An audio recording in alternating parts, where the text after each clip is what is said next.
Buenas tardes, estamos en el Club de Debate Secalborán, del Colegio Secalborán, en el Ejido, Almería, un club que lleva 10 años en la aventura del debate, de la oratoria. Empezamos en 2007 en el modelo del Parlamento Europeo, a partir de 2010 ya entramos en el mundo del debate. Haciendo memoria esta mañana, más o menos, habremos ido a más de 35 eventos de oratoria, habrán pasado más de 100 debatientes en torneos. Si contamos personas que han ido también a modelos MUN, pasaremos de los 300, y hoy estamos con 4 de nuestros mejores debatientes, con 4 aventuras, con 4 anécdotas, con 4 emociones de lo que es el debate. En primer lugar, hablarán, creo que juntas, Ana Barten y Andrea, son de la 8ª generación, acabaron el año pasado. También Quique es de la 8ª generación, y José Luis Montoya, que es de la 3ª generación.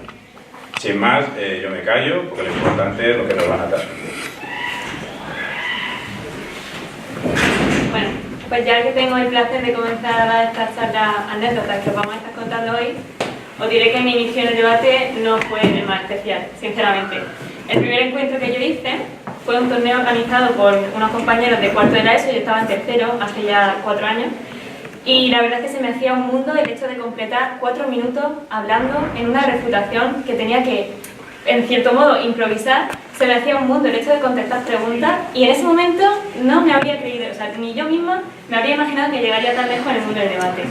Por suerte, don Javier sí que vio en mí esa chispa que es cierto que hay que tener para formar parte de este mundo, y en primero de bachillerato, 2 años después, me volvió a insistir para que volviese a debatir. Y en fin, lo vi todo de otra forma, me junté con un equipo maravilloso y eso me ayudó muchísimo para cogerle tanto cariño a una actividad que en el fondo se me ha hecho tan, o sea, al final se me ha hecho tan divertida, y lo agradezco muchísimo, la verdad. Mi comienzo en el debate tampoco fue el más especial. De hecho, yo no habría acabado en este mundo si no fuese porque doña Rosa me presionó para que hiciese el primer debate en primero de la ESO. Y a partir de ahí fui elegida la mejor refutadora de ese encuentro, y a partir de ahí comenzó mi etapa en el debate. Mi primer torneo fue segundo de la ESO en Almería en debate, mi segundo torneo fue en tercero de la ESO, y así hasta primero de bachillerato, cuando Ana ya ha contado, encontré un equipo maravilloso y participamos en torneos tanto a nivel de segundo de bachillerato y primero de bachillerato como a nivel universitario, y tuvimos la enorme suerte de compartir un montón de experiencias, de aprender muchísimo mutuamente, porque al fin y al cabo el debate es eso, aprender los unos de los otros.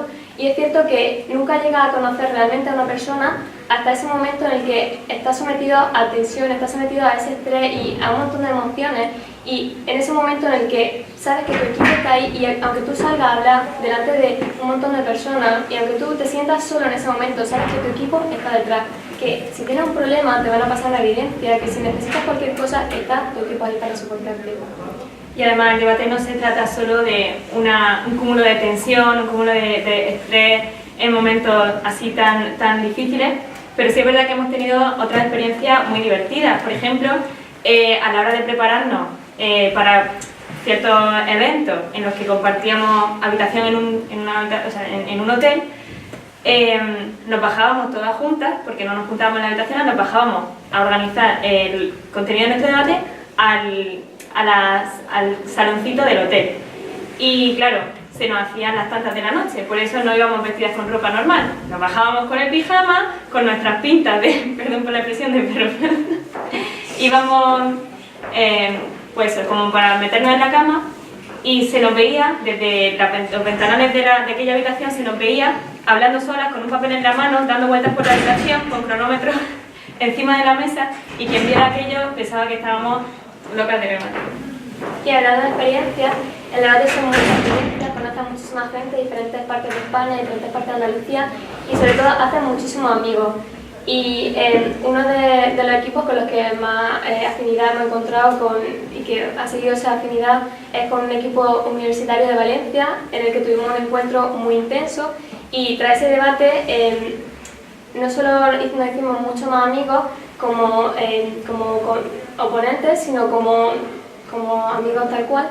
Y en ese torneo el equipo de Valencia nos felicitó por el mérito que tuvo que un equipo de segundo de bachillerato consiguiese ganar a un equipo compuesto por prácticamente abogados, porque uno de ellos estaba ya terminando su carrera de abogado y muchos de ellos pues, estaban empezando, pero tenían mucha más experiencia que nosotros en un tema que está mucho más relacionado con el tema de derecho que con lo que podemos ver en segundo de bachillerato o primero de bachillerato.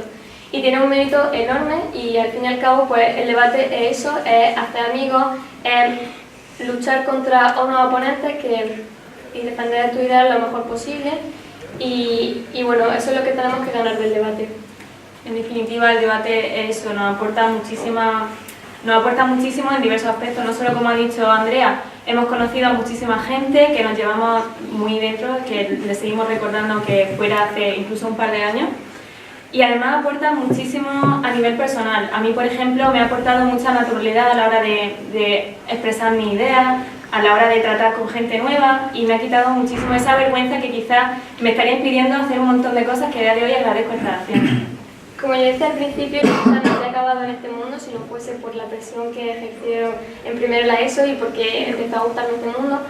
Y estoy súper contenta de que eso sucediese así porque me ha ayudado tanto en mi vida profesional para poder expresarme muchísimo mejor en público, para llegar a la universidad y ser capaz de hacer una presentación con total naturalidad, mientras veo que muchos de mis compañeros les cuesta pues un esfuerzo enorme hacer una presentación de 3 minutos y se ven obligados a memorizarse su discurso tal cual porque tienen muchísimo pánico escénico y creo que todos nosotros somos capaces de superar esa situación con total naturalidad porque todos nos hemos enfrentado a una presentación oral, a un debate o a cualquier charla delante de un público y somos capaces de ello. Y no solo me ha aportado en mi vida a nivel profesional, sino que también a nivel personal porque me ha permitido ser una persona mucho más abierta. Yo primero la ESO era una persona muchísimo más introvertida, muchísimo más tímida y el debate me ha hecho precisamente abrirme al mundo, abrirme al resto y ser muchísimo más abierta y no solo a nivel de oratoria sino también a nivel mental porque el debate te aporta una visión muchísimo más general del mundo, una visión muchísimo más amplia sobre contenidos que conciernen realmente al mundo y que son realmente importantes.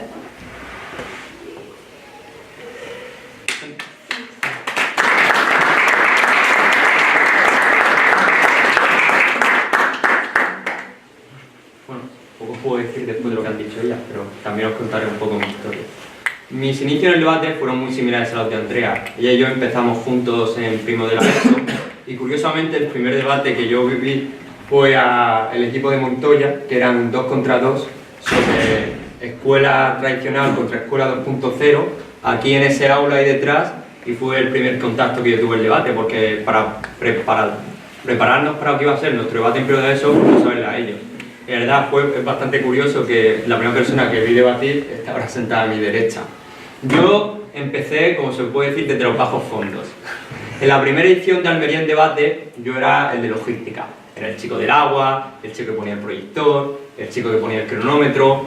Básicamente porque no quería debatir porque no me sentía todavía lo suficientemente preparado. Entonces quería aprender un poco cómo era todo visto desde fuera. Y ya conforme fueron pasando los años, ya participé en la segunda edición con Andrea y Miguel Berbén, María Llenamos y David Méndez de capitán, la segunda edición de Almería en Debate, y fue un primer contacto en un torneo bastante interesante. Y así fueron pasando los años. En sí el debate a mí lo ha supuesto todo.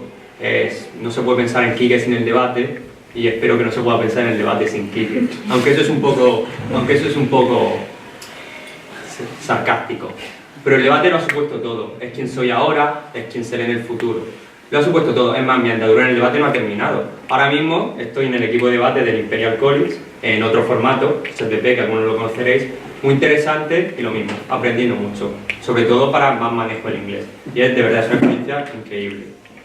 Así como mi experiencia en algunos torneos, yo no he tenido un equipo fijo durante todos. Siempre he tenido distintos equipos. Lo máximo que he estado con un equipo han sido 2 torneos y eso te lo permite todo. Te permite conocer diferente gente, diferentes formas de trabajar, diferentes formas de argumentar. Es verdad, en todos estos torneos a los que he ido, ha habido encuentros muy duros. Te voy a recordar los cuartos de final contra Seca Atlántico, una final contra Sec Ciudad del Campo, pero si me tuviese que quedar con alguno, sería cuando el año pasado fuimos al TEDAM, el torneo de debate académico de Málaga, en el que nuestro último debate, éramos don Javier Ángeles Andrea y yo, nos enfrentamos a un equipo de Sudamérica, unos chicos de México. Pero lo curioso es que dentro de ellos, 2 de los oradores que había ahí habían sido nombrados mejores oradores de Sudamérica. Era como, vaya, era un peso duro, eran los mejores oradores de Sudamérica. Y la verdad es uno de los debates que con más gusto recuerdo, porque fue un debate fantástico, hubo mucho nivel por ambas, y fue la primera vez que vimos, hombre, pues para tener 17 años no estamos tan lejos del nivel que se supone que tienen que tener los mejores oradores de Sudamérica. Entonces fue un poco decir, de empezar a creerte, de, ostras, podemos ser competitivos. Y así fueron todos los torneos. Resultado arriba, resultado abajo, al final con lo único que te quedas, como han dicho ellas, es la experiencia, los amigos que conoces, porque una vez que empieza el crono soy oponentes, pero cuando terminan todos sus amigos, poder hablar tranquilamente, comentar el debate, y es sobre todo. Si os tuviera que dar algún consejo, que quizás no soy el más indicado, quizás os transmitiría uno que me dijo a mí don Javier un día, que es disfrutar. Pues muchas veces cuando vamos a un torneo nos olvidamos de lo más importante, que es disfrutar. Estamos mucho con la tensión de tengo que clavar un minuto, tengo que salir bien de esta pregunta, tengo que decir bien mi argumento, tengo que refutar. Y al final eso es de disfrutar. Don Javier nos decía mucho disfrutar para que disfruten con vosotros. Y eso creo que es de los mejores consejos que me han dado nunca. Porque cuando tú de verdad disfrutas y te sientes a gusto, da igual cómo lo hagas, es que la gente disfruta porque no te ve tenso. Y básicamente yo, si queréis continuar en el mundo del debate, me parecería perfecto, es un gran mundo. Si no, quedaos con todo lo que os dado, porque más allá de las presentaciones en público y de todo, que es súper importante, ya os habréis dado cuenta a día de hoy, lo más importante es a la hora de hablar con otra persona, porque una vez que debates, sabes que nunca tienes que pensar en tu postura, siempre tienes que valorar por qué esa persona piensa que lo suyo es verdad, que muchas veces a la hora de dialogar con alguien te sirve encontrar puntos en común. Por ejemplo, ¿por qué esta persona piensa que la tauromaquia es positiva o es negativa? Si yo estoy totalmente en contra. Entonces, básicamente os dejo eso. Que disfrutéis mucho del debate, de lo que os queda, este curso y de lo que os quede por delante, y nunca lo olvidéis. Muchas gracias.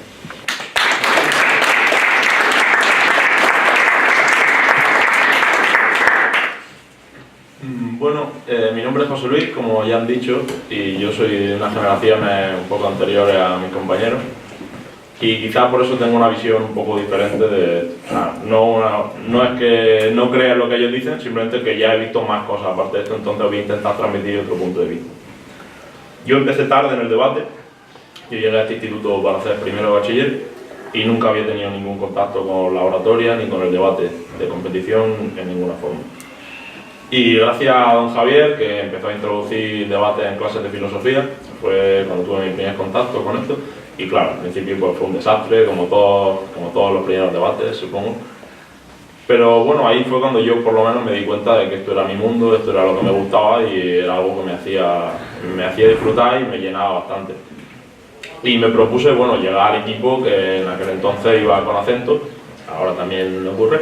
Y bueno, aunque había un montón de candidatos y yo quizás fui el último en llegar, como aquel que dice, pues bueno, me puse esa meta y al final lo logré, fuimos con acento, ganamos con acento. Y eso, entre otros torneos que hicimos durante esa época, también participé en MUNS. Y luego continué mi andanza en la época universitaria, pues tanto como debatiente como formador de equipo. Entonces, yo lo que os quiero transmitir un poco no es tanto sobre mi época concreta, mis debates concretos, porque ya ha pasado un montón de tiempo, se me olvidan cosas, otras me las habré inventado.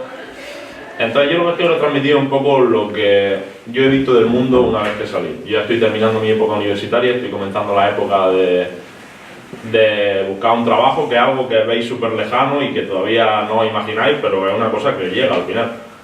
Y bueno, y dentro de poco, cuando la burbuja un poco del instituto se acabe, veréis que está más cerca de lo que parece.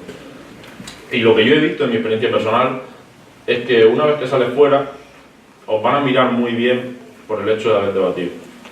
Es decir, a todo el mundo le va a gustar ver en vuestro currículum las cosas que habéis hecho sobre un escenario, detrás de una atril. Os va a abrir muchísimas puertas. Pero de verdad, o sea, yo ya me he enfrentado a esto en procesos de selección con empresas, en concursos de talento, en diferentes cosas que vosotros quizás veis muy lejos y no le veis la utilidad, pero el hecho de haber debatido va a abrir muchas puertas en ese sentido. Y no solo eso, sino a un nivel un poco más pequeño, a la hora de cuando hagáis grupos de trabajo o a la hora de relacionaros con diferentes personas, el hecho de las capacidades que estáis adquiriendo sin daros cuenta os va a resultar increíblemente positivo dentro de unos años. Es decir, la capacidad de plantearte por qué una persona con la que no estás de acuerdo está opinando de tal o cual manera es algo que el resto de la gente muy difícilmente va a adquirir. Está fuera de la zona de confort de una persona normal. Nuestro cerebro no nos facilita el hecho de pensar como está pensando nuestro rival o nuestro enemigo, pero vosotros sí estáis cogiendo esas capacidades. También estáis cogiendo las capacidades de intentar entenderos mediante el diálogo, mediante el razonamiento, cosas que difícilmente se pueden adquirir fuera de este mundo de debate que tenéis en vuestras manos. Entonces yo lo que quiero un poco es, desde este punto de vista, daros un empujón a que os esforcéis, a que deis lo mejor que tengáis en este mundo de la oratoria y del debate, porque de verdad los resultados luego son súper positivos. No es solo las amistades que os vais a llevar, los buenos ratos, las anécdotas, sino las cosas positivas para vuestro futuro que vais a tener y para vuestras capacidades. Y os aseguro que cuando la gente vea a alguien que se siente cómodo hablando, que se siente cómodo razonando y con esta forma de pensar, les deja mucha huella. Entonces, os animo a esto, a que dejéis huella en los demás y a que dejéis huella en el mundo por medio de la oratoria y del debate.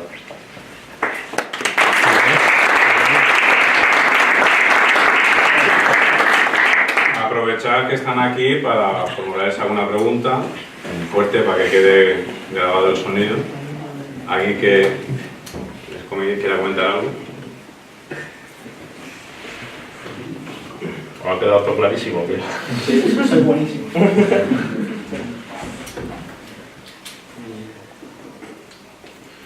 Venga, hombre, que no hay preguntas tontas, venga, preguntas.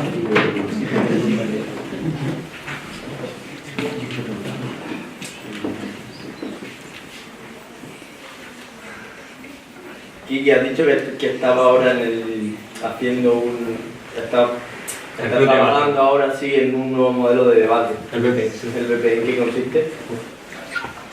A nivel muy simple, básicamente es PP British Parliament. El Parlamento británico es un poco se asemeja a lo que hacen en el Parlamento británico y existe lo mismo, es a favor y en contra, es lo que se llama gobierno y oposición, pero no son dos equipos de 4, son 4 equipos de 2, ¿vale? Entonces eso es un poco complejo. El gobierno se divide en 2 partes, 2 personas que hacen de cámara alta de gobierno y 2 personas que hacen cámara baja de gobierno, y lo mismo con la oposición. Y ya está. Y eso a nivel de logística. Después, a ti te dicen una moción, que es por ejemplo, a ver, una vez se me ocurre que no sé, bueno, esta casa multaría a la gente, que viese un crimen y no actuase. Por ejemplo, tener esa moción.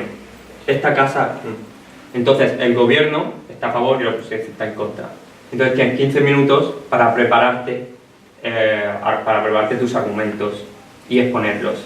Entonces, primero habla el primer orador del gobierno, que se llama primer ministro, después la oposición, después el segundo y así. Y entonces, como esto ya es un poco más complejo, el debate, por así decirlo, cambia un poco a las cámaras bajas. Se sigue debatiendo lo mismo, ¿vale? Pero, por ejemplo, los argumentos que dice la cámara alta de gobierno no pueden ser repetidos por la cámara baja. Entonces, la cámara baja de gobierno se tiene que diferenciar de la cámara alta para ganar. Y después, lo mismo, la oposición tiene que demostrar que la moción que dice gobierno no es correcta, en plan, no se debería hacer.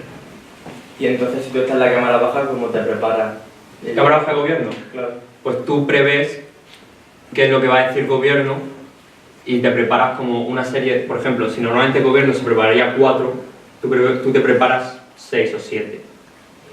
6 o 7 puntos rápidos. Y entonces, si ves que el gobierno dice, los tachas. Y como tú estás en cámara baja de gobierno, tú sabes ya cómo va el debate en cámara alta. En plan, tienes una percepción de qué rumbo está tornando el debate. Entonces, cuando llega a cámara baja de gobierno, tú tienes una perspectiva de cómo ha ido el debate y tú dices tu serie de cosas para diferenciarte del gobierno. Un truco es siempre decir, y nos diferenciamos de gobierno porque... Entonces ya metes tus cosas. Entonces, estadísticamente, que es lo que se dice en mi club, es gobierno suele ganar, primer gobierno suele ganar siempre. Porque lo que se mide en el BP es cómo de bien te explicas. Porque son 10-15 minutos de preparación, entonces, si gobierno consigue explicar sus 4 puntos bien, muy bien desarrollados, de esto que se entiende perfectamente, y después nadie les consigue tumbar todos, primer gobierno gana. Entonces BP, el rebuttal en inglés, la refutación, cobra un poco menos de importancia, cosa que yo no comparto, pero bueno, eso se lo digo yo, y entonces influye mucho el cómo te justificas, porque es muy importante justificarse, y si no te justificas lo suficiente, los jueces no toman tu argumento como válido. En cuanto a lo que ha dicho Quique sobre disfrutar el debate, creo que es un gran consejo, y yo como nadador y como amante del deporte creo que es lo más importante, pues, sobre todo para conseguir éxito, ¿no? Pero sé que algo que no es fácil, ¿no? Conseguir eso para disfrutar de lo que es el debate o del deporte. ¿Qué consejos daríais para llegar a ese disfrute, ¿no? de lo que es el debate o de la vida en general? Pues, aunque nosotros no seamos los más indicados para darte consejo, pero creo que las cosas hay que tomárselas con tranquilidad y es cierto que te lo tienes que tomar en serio, pero tiene que llegar un límite en el que diga, vale, tengo que ver el debate como algo que me aporte más de lo que me pueda perjudicar, es decir, como algo con lo que me pueda llegar a divertir sin que obviamente pues llegue a quitarme tanto tiempo como para que me suponga un problema. Y creo que lo más importante es que prepares todo tan bien que al final, en el momento en el que tengas que llevarlo a cabo, solo puedas disfrutar de ello. Que confíes tanto en tu equipo que te sientas pues, bien, te sientas a gusto y puedas disfrutar plenamente del debate. Como ha dicho Andrea, ese proceso de preparación intensa, de tenerlo todo súper claro y saber qué decir en cada momento, te da una confianza en ti mismo que al final cuando sales te sientes tan poderoso y te confías tanto en lo que tú estás diciendo que lo disfrutas todo eso que ya has aprendido y que sabes que te ha requerido un esfuerzo y lo estás demostrando. Yo, por terminar, suscribo un poco esto. Si eres deportista, sabes un poco, en el deporte de competición siempre se dice que se sufre en los entrenamientos para disfrutar en la competición. Y en el debate, al final, es lo que he dicho, es un poco lo mismo. Tú sufres un poco en la preparación, en un trabajo previo, para que te dé una confianza como para poder salir al escenario y disfrutar. ¿Por qué? Porque si vas sin preparación, los nervios te van a hacer pasarlo mal y no vas a ser capaz de realmente disfrutar detrás del atleta. Y ya como para finalizar, por haber conseguido esto, y no sé si os ha pasado, llega algún torneo y sale un resultado que no os esperáis, no os tenéis que frustrar. Y decir, es que tendríamos que haber ganado, que han hecho trampas, es que no sé qué. Porque si eso pasa, son personas, se pueden equivocar, pero el hecho de que vosotros os machaquéis por no haber ganado, ahí es cuando se pierde todo. Lo más importante es aprender de las derrotas, como dice, siempre se aprende más de una derrota que de una victoria, y saber en qué se puede mejorar, qué se ha hecho mejor, y ya está. O sea, no hay que frustrarse si no se gana un debate. Eso cuando ya estáis en un debate de competición muy alto. Es disfrutar, lo hemos dicho. Cuando dan un tema de debate, normalmente supongo que tendréis más afinidad por una postura. ¿Es más fácil defender esa postura o conforme ya vas pillando rodaje te da un poco igual? Yo personalmente prefiero defender la postura que no pienso. Porque a la hora de atacar a un rival, yo prefiero atacar al que piensa como yo porque sé cómo piensa. Entonces, al final depende de cada uno, pero yo por lo menos me resulta más fácil defender lo que no pienso. Bueno, al final te acabas acostumbrando y como que tomas una posición intermedia. Quizá el tema donde más polémico que nos hayamos enfrentado, o sea, bueno, se acordará don Jorge, se acordará, y don Javier también, nos enfrentamos todas sobre si la Unión Europea había hecho las cosas bien en cuanto al tema de los refugiados, allá por 2016. Eso sí que estar a favor de eso era bastante difícil. Porque más, yo tenía una postura muy reacia a eso. Entonces, al final tienes que dejar, como dice José Luis, yo prefiero defender que lo han hecho bien dejar un poco tus sentimientos aparte y centrarte en la preparación. Entonces, cuanto más debates haces, más te vas acostumbrando a eso. Es verdad que al principio cuesta, pero eso tienes que dejar, es que decir, bueno, tengo que probar unas dos posturas y tienes que pensar, bueno, así yo me enriquezco y veo cómo piensa la gente, el otro sector. Yo creo que llega un punto en el que cuando te preparas las dos posturas también, deja de darte importancia, o sea, te da igual pues, si te toca a favor o te toca en contra y el tema que sea, porque te llega a creer tú mismo lo que dices y te da igual qué postura te toque. O sea, de hecho, por ejemplo, uno de nuestros temas más polémicos es si se debería prohibir el burkini en las playas, y al principio lo teníamos súper claro de, obviamente no se debe prohibir porque cada uno debe tener libertad, y al terminar la preparación es que llegamos a estar más convencidos de que sí, que se debe prohibir porque obviamente es un abuso contra las mujeres y llegamos a estar convencidos de ello. Yo creo que la base de todo es la preparación y que al final te llega a dar igual qué postura te toque. Yo poco más puedo decir, si es cierto que cuanto más debate has hecho, más te acostumbras a no posicionarte, tratar de no posicionarte desde el inicio porque sabes que hay un mundo por aprender durante esa preparación y que va a acabar igual de convencido en una postura que en otra, y es algo a lo que te acabas acostumbrando después de mucho tiempo trabajando. Pues si no hay más preguntas, le damos las gracias y un aplauso.